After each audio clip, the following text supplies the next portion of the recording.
Assalamualaikum warahmatullahi wabarakatuh. Sahabat Usama semuanya, kami mengucapkan selamat menunaikan ibadah puasa.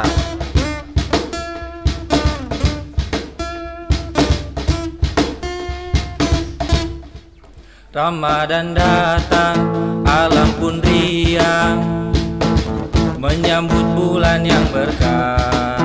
Umat berdendang, kumandang azan, pertanda hati yang senang. Oh, hati yang gembira. Oh, penuh sukacita. Sebulan kita kan berpuasa, melawan lapar dahaga, kalahkan nafsu, rayuan setan, menjadi insan yang takwa. Oh, hati yang gembira. Oh, penuh sukacita. Tarawih dan tadarus, bersujud di tengah malam, berzikir dan berdoa, menyebut asmamu Allah. Dan tak lupa berzakat, sempurnakan kewajiban, mensucikan jiwa sebagai insan yang fitri.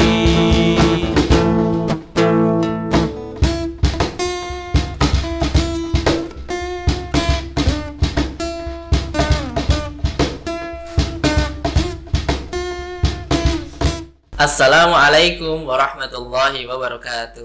Waalaikumsalam. Sahabat Usama, alhamdulillah, wassalatu wassalamu ala asrafil anbiya wal mursalin wa ala alihi wa sahbihi ajma'in, amma ba'du. Sahabat Usama yang dirahmati Allah Subhanahu wa taala, alhamdulillah kita bersyukur kepada Allah Subhanahu wa taala atas segala kenikmatan yang Allah telah berikan kepada kita. Nikmat iman, nikmat Islam, dan tentunya adalah nikmat disampaikannya kita di bulan suci Ramadan ini. Alhamdulillah kita sudah beberapa hari menjalankan ibadah puasa di bulan suci Ramadan ini. Tentu ini menjadi rasa syukur kita kepada Allah Subhanahu wa taala, karena tidak semua kemudian Allah sampaikan di bulan Ramadan. Tentu kita semua yang hari ini masih Allah berikan nikmat itu, sudah seharusnya kita senantiasa memanjatkan rasa syukur kita kepada Allah Subhanahu wa taala. Salawat serta salam tak lupa senantiasa pula kita curahkan kepada junjungan kita Nabi besar Muhammad sallallahu alaihi wasallam, juga kepada keluarga beliau, para sahabat beliau, dan kita selaku umat beliau yang semoga senantiasa istiqomah untuk kemudian berada di atas sunnah-sunnah beliau, memperjuangkan sunnah beliau hingga akhir, ya, insyaallah. Nah, sahabat Usama yang dirahmati Allah, di Ramadan kali ini ada spesial nih dari Yayasan Ribatul Ukhuwah SIT Usama, yaitu program Jingga. Apa itu Jingga? Jingga itu adalah ngaji bareng keluarga. Nah, salah satu program spesial dari Jingga adalah kajian tafsir Al-Quran. Nah, saat ini kita sedang acara kajian tafsir Al-Quran. Nah, pada Ramadan tahun ini, Ramadan 1442 Hijriyah, kajian tafsir Al-Quran akan membahas tafsir surat Al-Hujurat ayat 1 sampai dengan ayat terakhir, ya, insya Allah, ya. Kajian tafsir Al-Quran ini tayang setiap hari Jumat pada pukul 10 pagi. Ingat ya, tayang pada hari Jumat, ya, pada pukul 10 pagi di YouTube channel SIT Usama. Jangan lupa ya sahabat Usama semua. Nah, sahabat Usama, kajian tafsir Al-Quran selama bulan Ramadan ini yang akan tayang setiap hari Jumat akan diisi oleh salah seorang ustadz terkenal, ya, atau dai kondang nih di seantero Usama maupun di luar Usama, ya, di kota Tegal maupun kabupaten Tegal, ya, masya Allah, ya, yang terhormat beliau Al Ustadz Atep Supriyatna SPDI, ya, insya Allah akan menemani kita di setiap hari Jumat, ya. Kita akan belajar bersama beliau tentang tafsir Quran surat Al-Hujurat ya, ayat 1 sampai dengan ayat terakhir. Nah, pada episode pertama ini ya, pada Jumat pertama ini kita akan belajar tentang tafsir Quran surat Al-Hujurat ayat 1 sampai dengan 5 ya Ustaz ya? Iya, betul. Ayat 1 sampai dengan 5. Nah, sahabat Usama semua, seperti apa sih tafsir Quran surat Al-Hujurat ayat 1 sampai 5? Langsung saja, mungkin waktu dan tempat kesempatan saya berikan kepada Ustaz Atep. Tafadhol Ustaz. Ya, baik, terima kasih Ustaz Rija atas waktu yang telah diberikan. Bismillahirrahmanirrahim. Assalamualaikum warahmatullahi wabarakatuh. Waalaikumsalam warahmatullahi wabarakatuh. Alhamdulillahi wahidul qahar, al-azizul ghaffar, muqaddirul aqdar, mukawwirul laila 'alan nahar, tabsiratan lidawil qulubi wal absar. Asyhadu an la ilaha illallah wahdahu la syarikalah wa asyhadu anna Muhammadan abduhu wa rasuluhu la nabiyya ba'dah. Rabbi shrah li sadri wa yassir li amri wahlul 'uqdatam min lisani yafqahu qawli. Sahabat Usama yang dirahmati Allah, alhamdulillah, puji syukur kita haturkan kepada Allah. Pada kesempatan hari ini kita semuanya bisa mengikuti satu kajian yang insya Allah bisa memberikan pengetahuan kepada kita tentang satu surat, satu ayat, dua ayat di dalam Al-Quran, sehingga mudah-mudahan akan menambah giroh dan keimanan kita kepada Allah Subhanahu wa Ta'ala. Amin ya rabbal alamin. Salawat serta salam tidak lupa kita haturkan kepada suri tauladan kita, uswatun hasanah kita, Nabiullah Muhammad sallallahu alaihi wasallam, kepada keluarganya, para sahabat-sahabatnya, dan tentunya kepada kita yang akan terus menjalankan daripada sunnah-sunnah Rasulullah sallallahu alaihi wasallam ya, sampai kemudian kita dipanggil oleh Allah Subhanahu wa Ta'ala.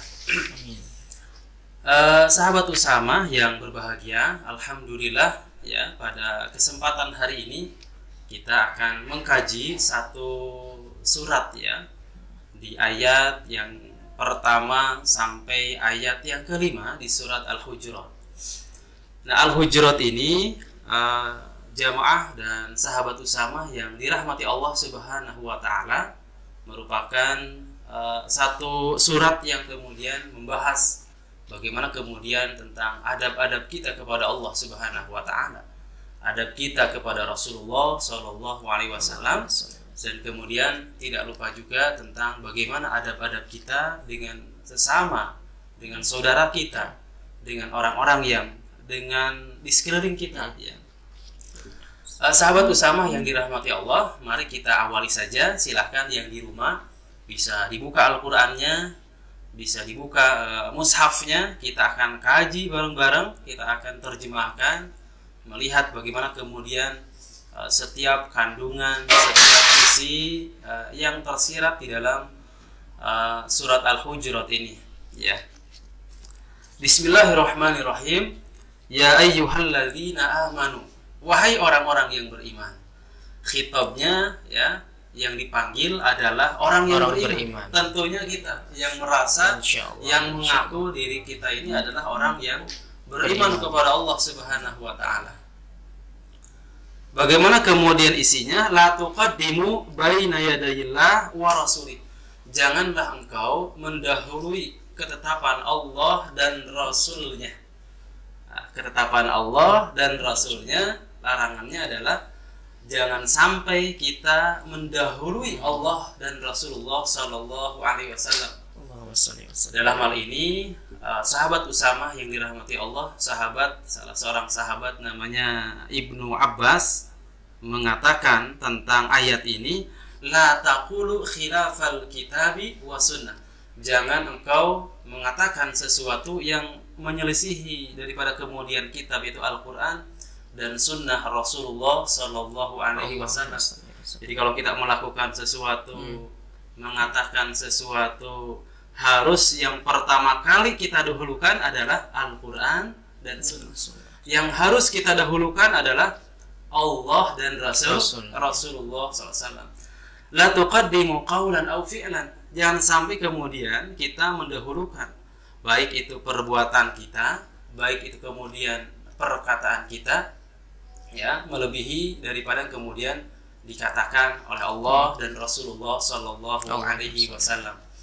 Makanya kita pernah mendengar satu hadis di mana disabdakan oleh Rasulullah Shallallahu Alaihi Wasallam, la tuqaddimu Ramadan, jangan engkau mendahului bulan suci Ramadan, ya, bisaumi yaumin, dengan berpuasa satu hari, ya, wa yaumain, atau 2 hari, illa rajulun kana, kecuali ada seorang laki-laki, seseorang yang sudah terbiasa yasumu saumun, sudah terbiasa puasa sunnah, falyasumhu, maka silahkan berpuasa, karena nanti akan terkena salah satunya dengan ayat di surat Al-Hujurat ini.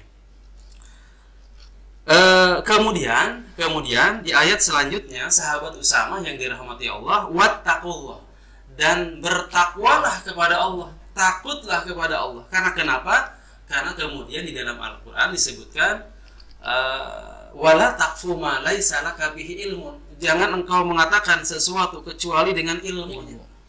Inna sam'a, ya, sesungguhnya pendengaran, wal basar, dan penglihatan, wal fuada, dan kemudian hati, kullu ulaika kana anhu mas'ula, seluruhnya akan dipertanggungjawabkan nanti di yaumil qiyamah. Sahabat Usamah yang dirahmati Allah, di ayat yang selanjutnya masih yang pertama, innallaha sami'un alim, sesungguhnya Allah sami'un, maha mendengar, alimun, dan maha mengetahui. Jadi apa yang kemudian kita lakukan, apa yang kemudian kita ucapkan, tentunya Allah Subhanahu wa Ta'ala maha mengetahui. Baik, itu ayat yang pertama, jamaah dan sahabat Usamah yang dirahmati Allah. Kemudian yang kedua, ya ayyuhalladzina amanu, wahai orang-orang yang beriman, la tarfa'u aswatakum, janganlah engkau mengangkat, meninggikan aswatakum, suara-suara kalian, fauqa sautin nabi, di atas suaranya Nabi Muhammad sallallahu alaihi wasallam. Ini kejadiannya, Pak Riza, pernah satu ketika Bani Tamim, ya, datang kepada Rasulullah, dan pada waktu itu ada sahabat Abu Bakar dan sahabat Umar bin Khattab. Nah, kafilah Bani Tamim ini datang, ya, kafilah Badui, Arab Badui, datang ke Rasulullah Shallallahu Alaihi Wasallam. Kemudian sahabat Abu Bakar As-Siddiq memberikan isyarat bahwa yang menjadi pemimpin di antara mereka adalah Qa' bin Ma'bad. Setelah itu kemudian Umar bin Khattab mengatakan enggak, katanya yang menjadi pemimpin itu Al-Aqra' bin Habis. Setelah itu kemudian sahabat Abu Bakar mengatakan, ma aradta illa khilafi, engkau ini tidak mengatakan sesuatu kecuali ingin menyelisih aku, ya begitu ya. Kemudian Umar bin Khattab menjawab apa yang kemudian dikatakan oleh Abu Bakar As-Siddiq, ma aradtu khilafaka, enggak, saya ini kemudian tidak ingin menyelisih engkau, begitu ya. Fartafa'at aswatahuma, maka kemudian kejadian itu sampai mereka berdua meninggi suaranya. Fanazzalat hadhil ayat, kemudian turunlah ayat ini karena di tengah-tengah mereka ada Rasulullah Shallallahu Alaihi Wasallam. Jadi mereka adalah sahabat senior, tapi seringkali dan kadang, ya, namanya juga manusia, berselisih sesuatu yang hal-hal yang wajar saja, ya, sebagai manusia. Sahabat Usamah yang dirahmati Allah, ya, ini larangan kepada kita untuk kemudian meninggikan suara kita, ya, bahkan mengangkat suara kita. Dan kita hari ini, ya, tidak ada di tengah-tengah kita Rasulullah SAW, maka paling tidak ketika hadis Nabi diperdengarkan kepada kita, kita dengar dengan khusyuk, kita mendengarkan dengan apa? Dengan sami'na wa ata'na. Bagaimana kemudian sahabat Rasulullah SAW pernah satu kejadian Pak Riza di sahabat Rasulullah SAW. Pada waktu itu Rasulullah berada di satu ruangan gitu. Kemudian Rasulullah menyuruh salah seorang sahabat yang sedang berdiri untuk duduk. Wahai fulan duduk, begitu kira-kira. Wahai fulan duduk.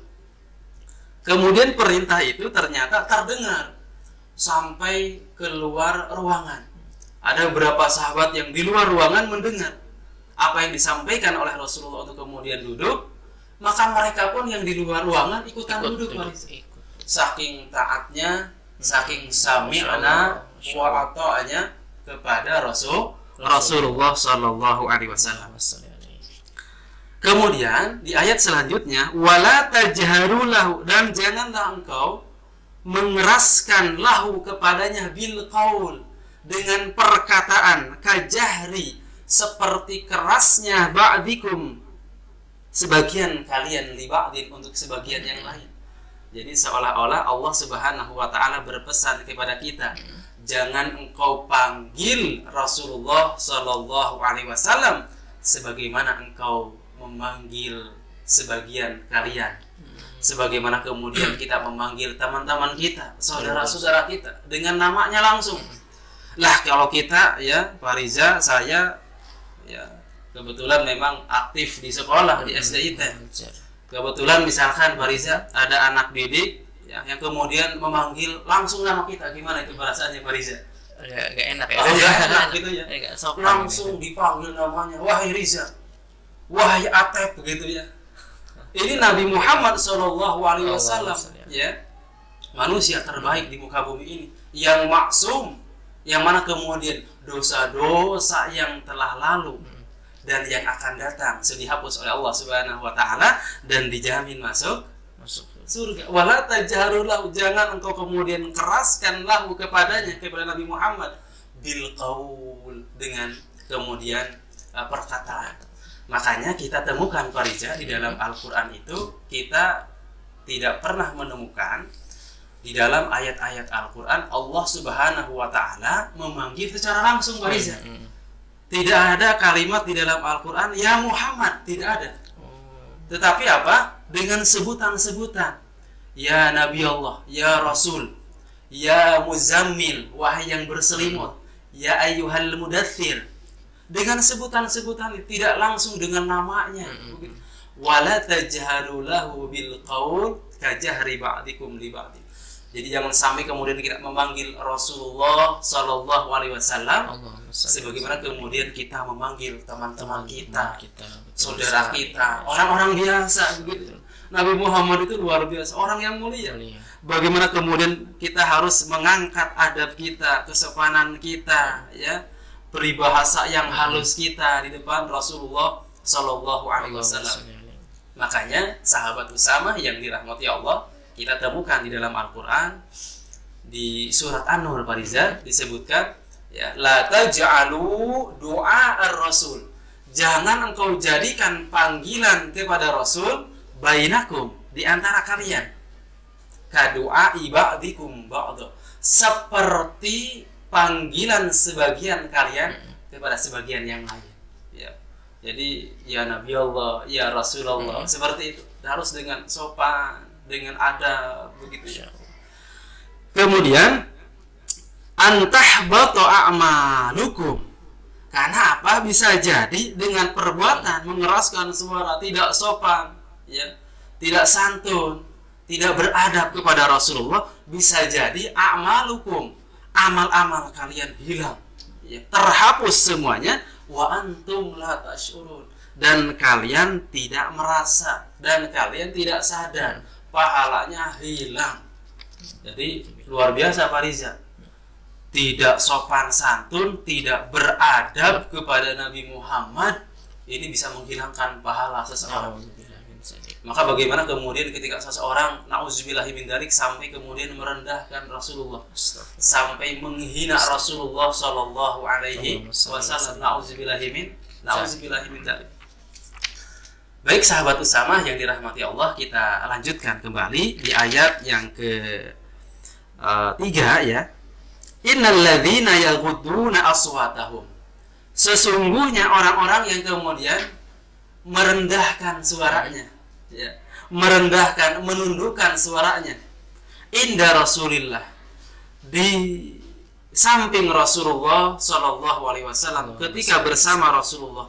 Ulaika, mereka itu adalah alladzina, orang-orang yang imtahanallah, yang kemudian Allah sudah menguji mereka. Artinya orang-orang yang mampu merendahkan suaranya, merendahkan perkataannya, sopan santun, beradab kepada Rasulullah.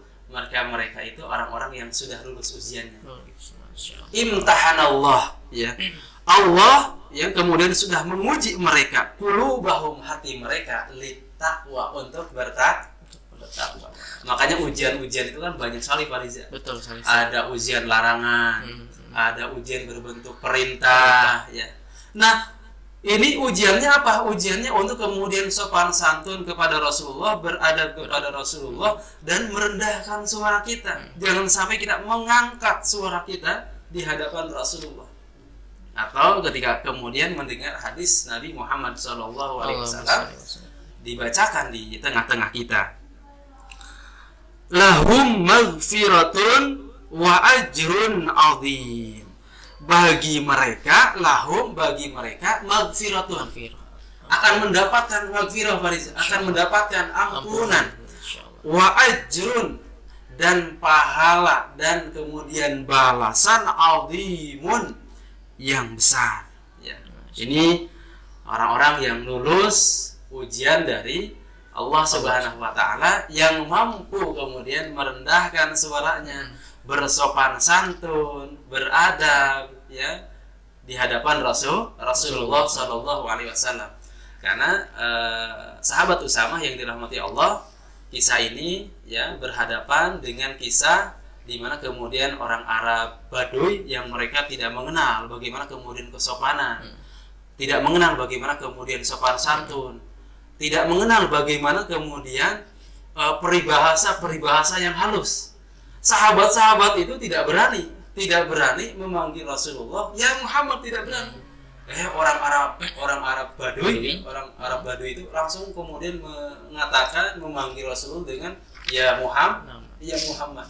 Maka ini kemudian menjadi teguran, ya, teguran bagi kita semuanya juga. Baik, di ayat yang keempat, innalladzina, sesungguhnya orang-orang yang yunadunaka, yang memanggilmu, min wara'il hujurat, dari luar kamarmu, aktsaruhum la yaqilun, kebanyakan mereka tidak berakal. Jadi kejadiannya ini, Pak Rizal, pada waktu itu kafilah Bani Tamim yang di sini dipimpin oleh Al-Aqra bin Habis datang kepada Rasulullah untuk kemudian bertanya sesuatu yang kaitannya dengan agama begitu. Dan Rasulullah waktu itu berada di rumahnya. Ya. Kemudian Al-Aqra bin Habis dengan rombongan kafilah, ya, Arab Baduynya, memanggil Rasulullah dengan namanya langsung, ya Muhammad, ya Muhammad, ya Muhammad. Nah, ini mereka memang tidak beradab, tidak punya sopan santun, tidak punya etika, tidak punya peribahasa yang halus, ya. Makanya kemudian di akhir-akhir ayat nanti kita akan bahas, ya, Allah juga kemudian mengampuni mereka akhirnya, ya, mengampuni mereka. Bagaimana kemudian keluasan Allah Subhanahu wa Ta'ala tentang kemaha ampunannya Allah, ya, kepada orang-orang yang mau bertaubat dan meminta ampun kepada Allah Subhanahu wa Ta'ala. Nah, kemudian kembali lagi pada cerita yang tadi, Pak Riza dipanggil-panggil, ya Muhammad, ya Muhammad. Falam yujibhu, kemudian Rasulullah tidak menjawabnya. Faqala, kemudian salah seorang dari kafilah Bani Tamim, orang Arab Badui itu mengatakan, inna hamdi lazinun, sesungguhnya pujianmu itu betul-betul sebuah kebaikan. Wah, pujianku. Wa inna dzami lasyinun, dan sesungguhnya celaanku itu adalah keburukan. Apa jawaban Rasulullah? Faqala sallallahu alaihi wasallam, dzakallah, itulah Allah Subhanahu wa Ta'ala. Jadi kalau manusia tidak butuh dengan pujian, tidak butuh dengan celaan. Manusia itu kalau dipuji tidak akan pernah meninggi derajatnya. Betul apa betul, sahabat Usama? Ketika seseorang dipuji, seseorang kemudian dimuliakan oleh manusia, maka tidak akan bertambah derajatnya dia di hadapan Allah Subhanahu wa taala. Sebaliknya manusia itu kalau kemudian diremehkan, dihinakan oleh manusia, maka tidak akan kemudian berpengaruh buruk ya terhadap derajatnya dia di hadapan Allah Subhanahu wa taala. Maka sudah kita biarkan kalau ada orang yang kemudian menghina kita, mencela kita, ya kita biarkan saja. Tetap kita dengan amal soleh kita, dengan kebaikan kita, Fariza, begitu. Insyaallah. Aktsaruhum la yaqilun. Orang yang memanggil di balik ya kamarmu. Aktsaruhum la yaqilun. Kebanyakan mereka tidak berakal.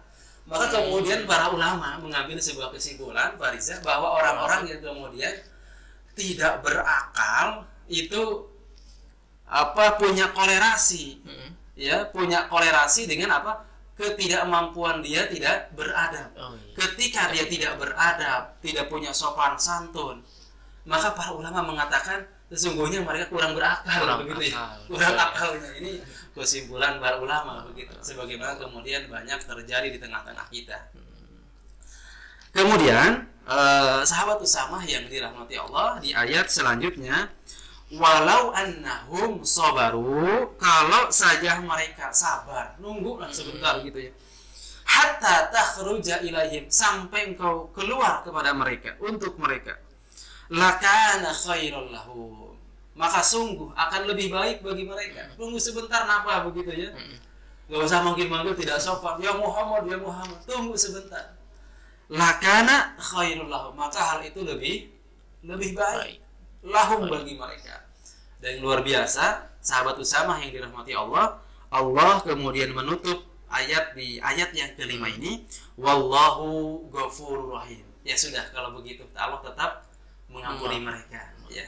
Karena mereka ya orang yang tidak mengenal Islam, orang Baduy, orang pelosok ya sudah dimaklumi begitu ya. Wallahu ghafurur rahim. Dan Allah Maha Pengampun dan Maha Penyayang. Ini Allah tutup, ini menandakan dan sebagai isyarat bahwa Allah Subhanahu wa taala memaafkan mereka ya. Kalaupun kemudian di ayat selanjutnya orang-orang yang kemudian tidak sopan dengan Rasulullah itu amalnya akan hilang, akan dihapus oleh Allah Subhanahu wa taala. Tapi dalam konteks ayat ini Allah Subhanahu wa taala memberikan permakluman, memberikan pengampunan ya kepada mereka. Begitu Fariza, penjelasan dari ayat 1 sampai dengan ayat yang kelima begitu. Ya, syukran jazakallah Ustaz Atef Supriyatna. Masya Allah, menarik sekali sahabat Usamah ya. Tadi tafsir ayat 1 sampai dengan ayat ke-5 ya, subhanallah. Nah, Ustaz Atef, terkait dengan surat Al-Hujurat sendiri, sebetulnya makna Al-Hujurat itu sendiri apa tuh Ustaz? Ya, Al-Hujurat itu jamak dari kata hujrah. Hujrah itu artinya kamar. Al-Hujurat artinya kamar-kamar. Maksudnya adalah kamar-kamar yang dimana di sana adalah dari rumahnya Rasulullah Shallallahu Alaihi Wasallam. Ya, ada istri-istri Rasulullah yang kemudian di sana ada kamarnya, ada rumahnya. Di situ kemudian kepala rumah tangganya adalah Rasulullah Shallallahu Alaihi Wasallam. Di situ Rasulullah mendidik keluarganya.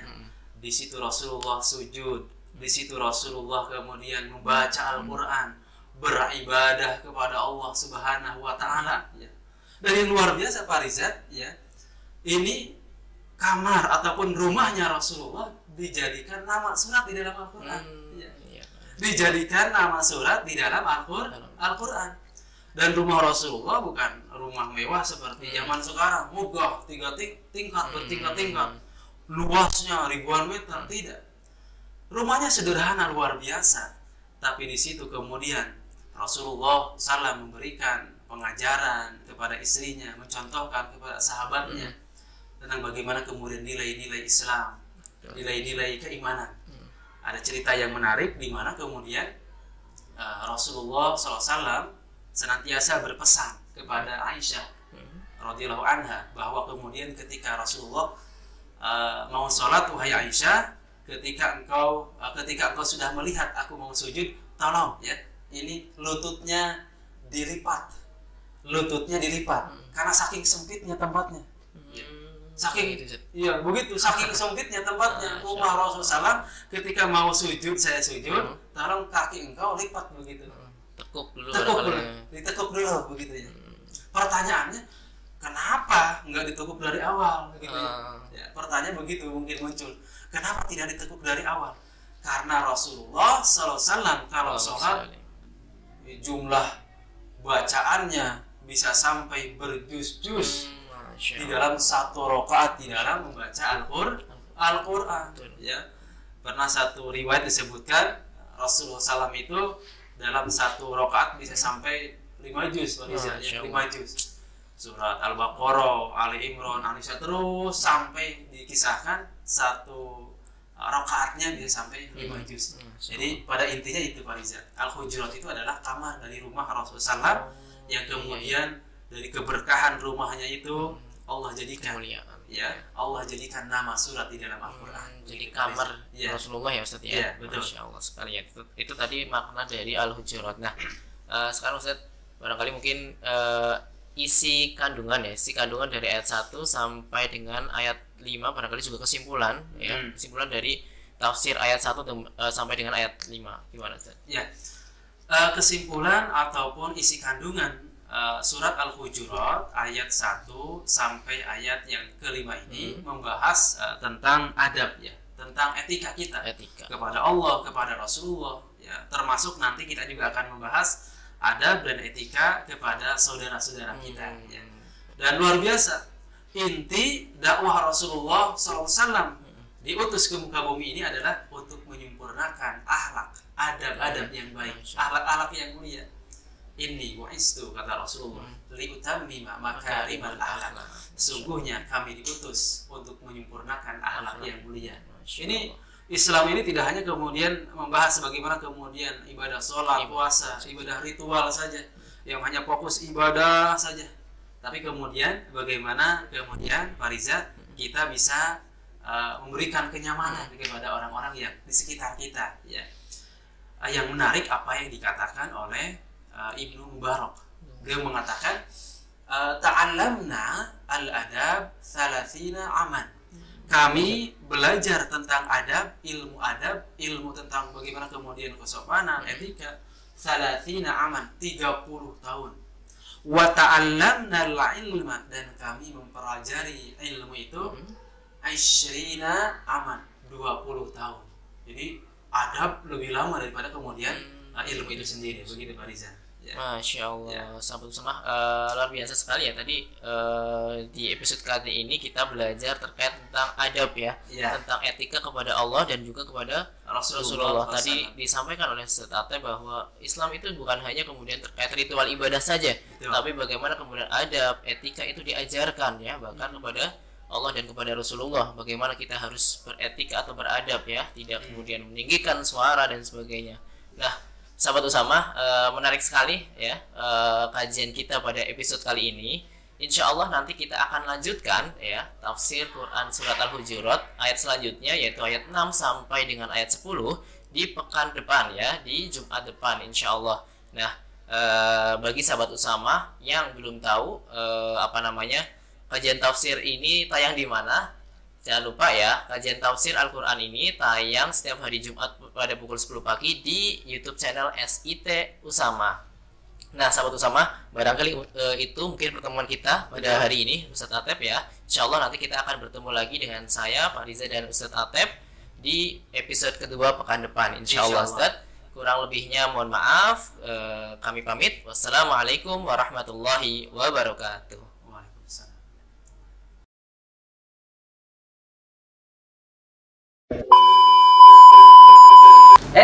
Jangan stop dulu ya. Bagi sahabat Usama semua, ada giveaway menarik loh. Caranya adalah dengan menjawab pertanyaan dan tuliskan jawabannya di kolom komentar dengan menyertakan alamat medsos masing-masing ya. Nih, pertanyaannya adalah siapa nama orang Arab Badui yang ditunjuk oleh Abu Bakar untuk menjadi pemimpin kafilahnya? Ya, siapa nama orang Arab Badui yang ditunjuk oleh Abu Bakar untuk menjadi pemimpin kafilahnya? Nah, pengumuman pemenangnya akan diumumkan pada episode selanjutnya atau hari Jumat depan, insya Allah ya.